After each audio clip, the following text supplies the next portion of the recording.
ایران دوه-څرخه چورلکه د اسلام قلعه پولې ته نږدې سقوط شوه. سلام ستړي مشئ زموږ پښتو نیوز چینل ته ښه راغلی.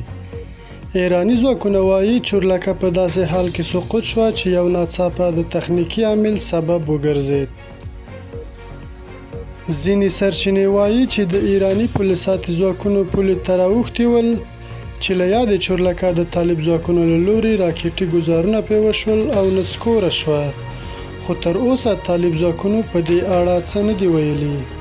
مننه چې له موږ سره وئ. که زموږ ویډیو مو خوښ شوي زموږ چینل در سره سبسکرایب کړئ.